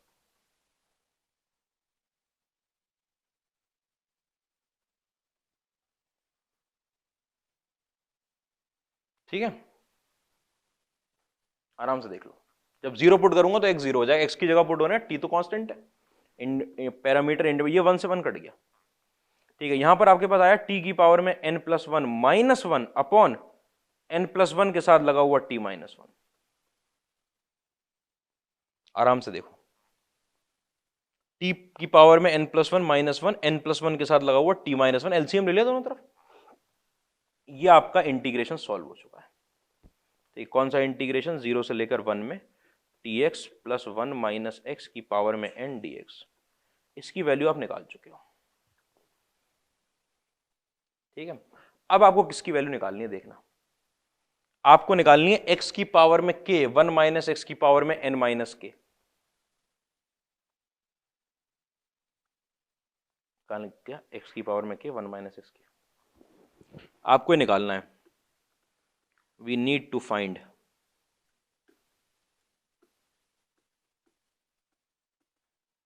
इंटीग्रेशन में 0 से 1 x की पावर में k, 1 - x की पावर में n - k। ठीक है, dx की वैल्यू आपके पास ये निकल के आनी चाहिए 1/, देखो ये निकली लिखी हुई है 1/nck के साथ लगा हुआ है n+1, रेसिप्रोकल है ना, पावर है -1 है, ये निकाल के लाना है आपको। मैं आपको एक चीज याद दिलाऊं, ठीक है, बाइनोमियल थ्योरम याद दिला रहा हूं मैं आपको। बाइनोमियल थ्योरम कि अगर आपके पास a + x की पावर में n होता था, ठीक है, a + x की पावर में n, तो आप क्या लिखना शुरू करते थे कि nc0 a की पावर में n और x की पावर में 0 प्लस में nc1 a की पावर में n - 1 और x प्लस में nc2 a की पावर में n - 2 और x स्क्वायर, प्लस चलते जाते थे ऐसे करके nc(n - 1) a के साथ x की पावर में n - 1 प्लस में nc(n) और x की पावर में n, ये होता था ना। अच्छा, ये अपने आप में एक सीरीज खुली हुई है एडिशन की, और एडिशन की किसी भी सीरीज को मैं समेशन में बंद कर सकता हूं, मैंने उसे समेशन में बंद कर दिया। ठीक है, समेशन के अंदर r = 0 to n, ठीक है, यहां पे लिखा मैंने NCR। देखना भाई, जो यहां नीचे लगा हुआ है, जो r लगा हुआ है, जो r है ना नीचे वाला, ये x की पावर है, जो 1 यहां है तो 1 यहां है, 2 यहां है तो 2 यहां है, n - 1 यहां है तो n - 1 यहां है। इसका मतलब आप लिखने जा रहे हो यहां पर x की पावर में r। ठीक है, और a की पावर में कितना है कि देखो, अगर यहां 0 लगा है तो इसकी पावर में n - 0 है, यहां 1 लगा है तो इसकी पावर में n - 1 है, यहां 2 लगा है तो इसकी पावर में n - 2 है। मतलब जितना नीचे लगा होता है n- उतना टर्म a की पावर में आता है। तो a की पावर में कितना आएगा आपके पास, n - r, यही तो आता है, कोई परेशानी नहीं। इस टर्म को ध्यान से देखना कि nc के साथ ये जो लगा हुआ है, ये लगा हुआ है NCR के, ये जनरल टर्म लिखा हुआ है। अब उसको ध्यान से देखो कि ये x की पावर में k है और 1 - x की पावर में n - k है। ठीक है, एक बात समझना ध्यान से कि अगर आपको ये प्रूफ करना है तो देखो कैसे गए होंगे। ये वाली चीज अगर इधर मल्टीप्लाई, आपको पता है अगर ये यहां मल्टीप्लाई होती तो क्रॉस मल्टीप्लाई करके वहां ला सकते हैं। एक बार इसको थोड़ा सा चेंज करता हूं कि NCK तो लिखा है यहां इंटीग्रेशन में 0 से 1 x की पावर में k, 1 - x की पावर में n - k dx, ये 1/n+1 के बराबर, ये प्रूफ करना है ना आपको। जरा इसको देखते चल रहे हैं हम कि ये क्या बनता है। इसको और ध्यान से देखो कि ये 0 से लेकर 1 में ये x का टर्म तो है नहीं, ये तो कांस्टेंट है, इसको मैं इंटीग्रेशन के अंदर रख लूं चाहे बाहर रख लूं कोई फर्क नहीं है। ठीक है, ये लिखा हुआ NCK x की पावर में k और 1 - x की पावर में n - k, लिखा हुआ है कि नहीं लिखा हुआ। ठीक है, इसका मतलब ये अपने आप में एक kth टर्म या k+1 टर्म लिखा हुआ है। ये होता है ना फॉर्मूला TR+1 का, NCR a की पावर में r, x की पावर में n - r, r+1 या सॉरी x की पावर में r और a की पावर में n - r, ये r+1 टर्म का फॉर्मूला होता है, r टर्म का फॉर्मूला नहीं होता, क्योंकि टर्म जो पहला शुरू होता है, पहले टर्म में कहां गया, पहले टर्म में तो x की पावर 0 है, दूसरे टर्म में x की पावर 1 है। ठीक है, तो जब x की पावर 2 आई है तो टर्म 3 है, तो जब x की पावर k आई होगी तो टर्म कौन सा होगा, k+1 होगा। तो वो ऐसे लिखा जाता है, वो बाइनोमियल आपका उसके लिए स्ट्रांग होना चाहिए। तो ये समझ लो, ऐसा लग रहा है सर ये तो k+1 टर्म लिखा हुआ बाइनोमियल का। अच्छा, बाइनोमियल का k+1 टर्म लिखा हुआ है।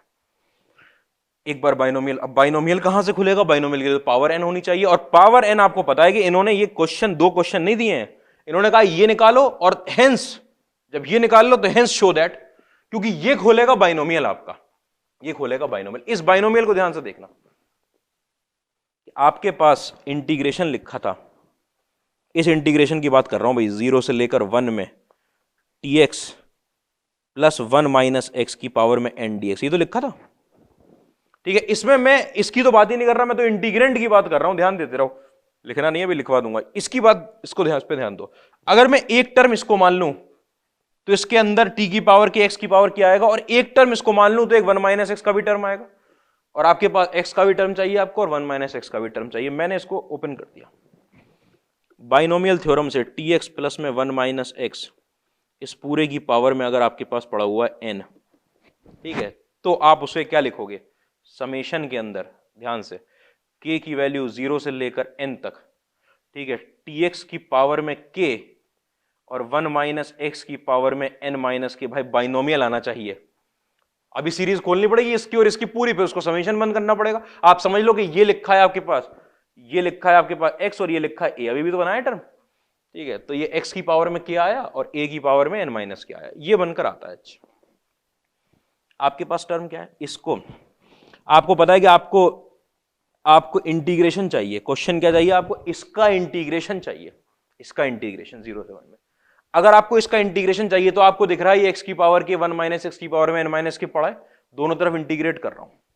मैंने इंटीग्रेशन कर दिया, इंटीग्रेशन 0 से 1, यहां पे लिखा हुआ है tx प्लस में 1 माइनस एक्स की पावर में n dx, ठीक है। और इंटीग्रेशन में मैं एक बात बताऊं, इस समीशन का मतलब क्या होता है कि ये अपने आप में कितने टर्म है 0 से लेकर n तक, n प्लस 1 टर्म खुले हुए हैं। अगर आप इंटीग्रेशन लगाना शुरू करोगे तो इंटीग्रेशन तो एडिशन में डिस्ट्रीब्यूट हो जाता है, तो सारे टर्म पे क्या लग कर आएगा, इंटीग्रेशन लग कर आएगा। तो इंटीग्रेशन जो होता है वो समीशन के अगर सारे टर्म पे लगता है तो इसका मतलब वो टर्म का पार्ट बन जाता है, टर्म का part k is equal to 0 तो है। इंटीग्रेशन में आपके पास t की पावर में k, x की पावर में k, 1 माइनस एक्स की पावर में n माइनस k और dx, हर टर्म का इंटीग्रेशन हो रहा है ना, k की समेशन भी लगा, इंटीग्रेशन भी। ये बाइनोमियल में मैं करवा चुका हूं integration based question binomial theorem में 11th क्लास में, कि समेशन के अंदर इंटीग्रेशन, हर टर्म पे अगर इंटीग्रेशन लगा है तो जब आप, मतलब इसका मतलब इंटीग्रेशन हर टर्म का पार्ट है, हर टर्म का जो चीज पार्ट होती है उसी को जनरल टर्म में बनाया जाता है, इंटीग्रेशन बन गया।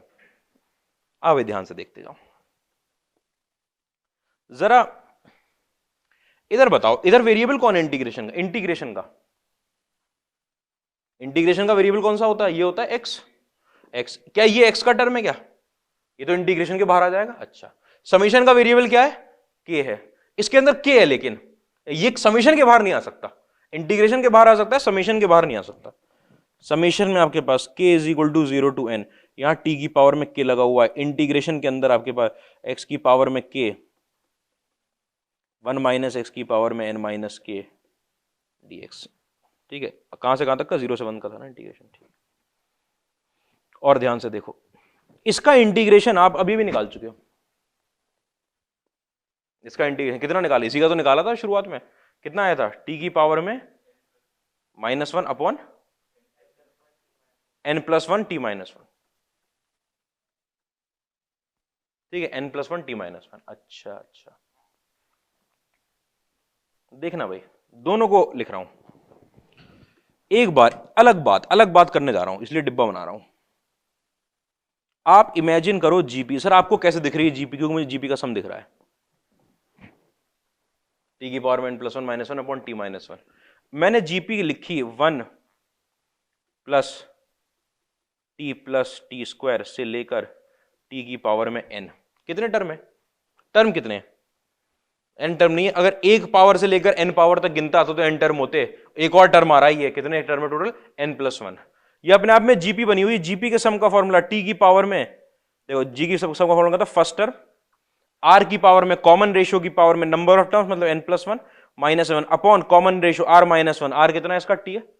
अच्छा, तो ये तो जीपी के सम का फॉर्मूला, मतलब इसकी वैल्यू इसके बराबर है, इसकी वैल्यू इसके बराबर है, वही ओपन करने जा रहे हैं, ठीक है। तो ये 1 प्लस टी स्क्वायर से चलते चलते बीच में कहीं टी की पावर के आया होगा, चलते चलते कहीं टी की पावर में n आया होगा, और नीचे क्या लगा हुआ है, n प्लस 1 बचा है सिर्फ, क्योंकि ये पूरा टर्म टी माइनस 1 के साथ जा चुका है। इधर वाला टर्म में समीशन ओपन कर रहा हूं, समीशन ओपन करता हूं एक बार, ठीक है। आप समीशन ओपन करोगे, k की वैल्यू 0 से लेकर, हाँ भाई k की वैल्यू एक बार 0 पुट करेंगे, कितना आ जाएगा, जितना भी आएगा। समीशन ओपन करते हैं, समीशन ओपन करते में आपको पता है कि जो एक एक करके भाई k की वैल्यू 0 से लेकर n तक जा रही है, ठीक है, k की वैल्यू 0 से लेकर n तक, आपका इधर t की पावर k पड़ा हुआ है, ठीक है। t की पावर k ये जनरल टर्म माना है, इसका मतलब कि 0 से लेकर n तक जाने के बीच में, n तक जाने के बीच में कहीं ना कहीं k आया होगा, k+1 आया होगा, ऐसा आया होगा कि नहीं आया होगा। ठीक है, अगर मैंने सब टर्म का सम लिखा हुआ है तो जो अगर मैं t में खोल रहा हूं तो t की पावर में k का कोफिशिएंट ये है कि नहीं है, t की पावर में k का कोफिशिएंट ये है। अगर t स्क्वायर लिया जाता तो यहां पर 2 आता और वहां पर n-2 आता, उसका कोफिशिएंट वो होता। ठीक है, तो ये आपको दिख रहा है कि सर ये जो है ना, ये कोफिशिएंट ऑफ t की पावर k है सीरीज में, ये वाली चीज। तो ये अब इधर मतलब एक कोई सीरीज खुल गई आपके पास, ऐसे ही लिख देता हूं पूरा पूरा, समेशन में k is equal to 0 to n t की पावर में k इंटीग्रेशन में 0 से 1 x की पावर में k 1 माइनस x की पावर में n माइनस k के साथ लगा हुआ है dx। आपको एक बार एक चीज दिखेगी कि अगर मैंने कोफिशिएंट कंपेयर कर दिए, कोफिशिएंट कंपेयर किसके, t की पावर k के, तो t की पावर k का जो लेफ्ट साइड में कोफिशिएंट होगा वही राइट साइड में कोफिशिएंट होगा। वो भी एक सीरीज लिखिए, ये भी एक सीरीज लिखिए। ठीक है, इस सीरीज में t की पावर k का कोफिशिएंट ये पड़ा हुआ है। ठीक है, ये पड़ा हुआ t की पावर k के साथ, वही तो लगा हुआ है, और तो कुछ नहीं आएगा t की पावर k के साथ। जब आप k रखोगे पावर तो यहां k बनेगा, वहां सब k बनेगा। तो दोनों तरफ आपने t की पावर k का कोफिशिएंट कंपेयर कर दिया। मुझे बताओ जरा इस तरफ क्या है t की पावर k का कोफिशिएंट,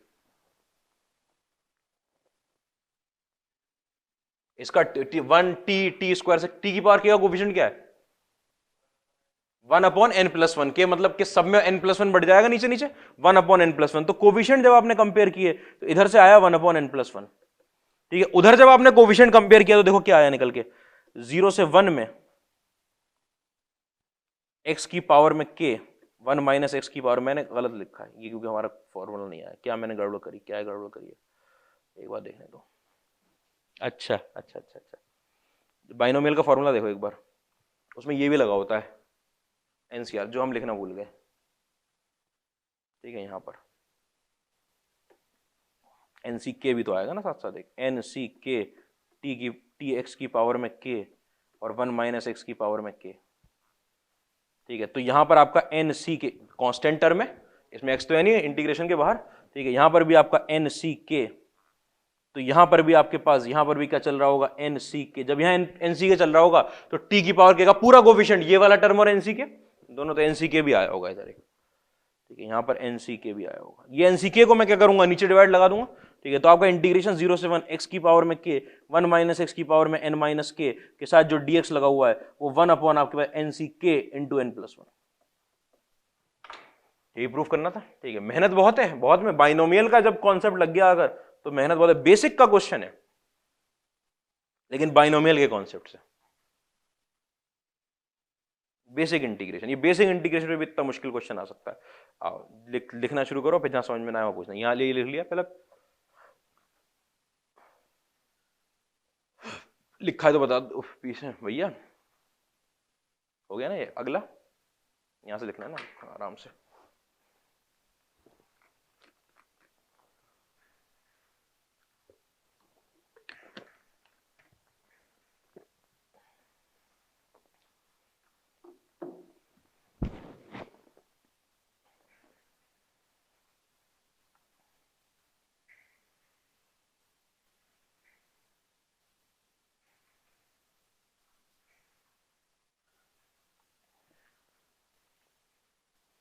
ठीक है, ये बाइनोमियल थ्योरम होता है, इसके अंदर ये जनरल टर्म।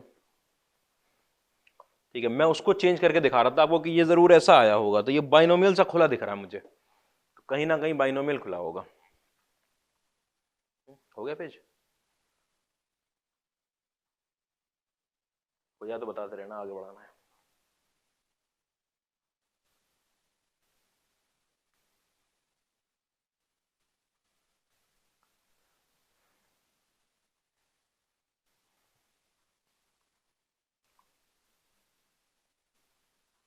एनसीके अपना छूट गया था और बाद में लिख लिया।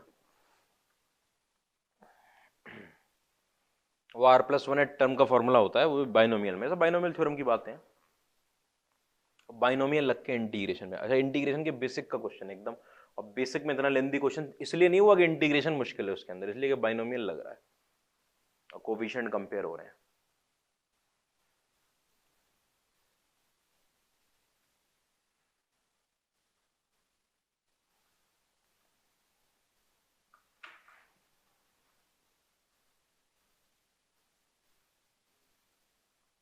आगे बढ़े। ये लिख लिया है ना।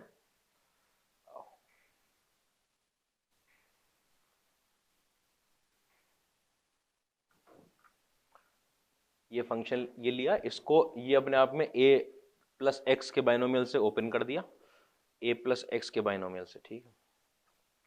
उसके बाइनोमियल से ओपन करके आपने दोनों तरफ इंटीग्रेशन कर दिया, क्योंकि आपको x की पावर के वन माइनस एक्स की पावर में n माइनस के पे इंटीग्रेशन 0 से 1 चाहिए था, वो इंटीग्रेशन कर दिया। ये एनसी के क्योंकि x का टर्म नहीं है बाहर, ये t की पावर नहीं है, वो भी बाहर आ जाएगा, कि दोनों बाहर बैठे हुए हैं। थोड़ा सा बेहतरी करिए, समेशन में k is equal to 0 to n n C k t की पावर,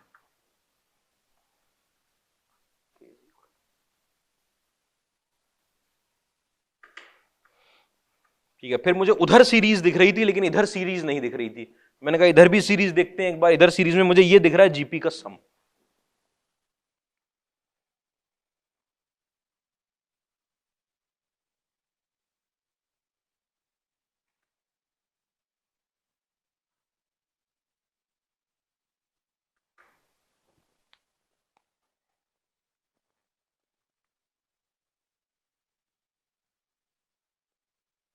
जीपी का सम सोचा,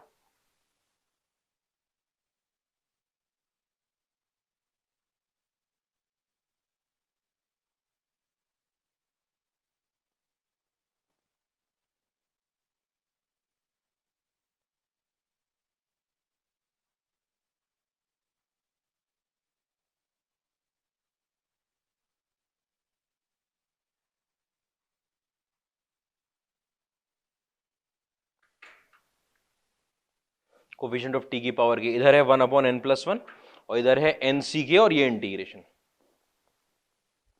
टी की पावर के का कोफिशिएंट दोनों तरफ सेम ही होंगे। जब टी की पावर के की सीरीज चल रही है इधर भी और उधर भी चलेगी। फिर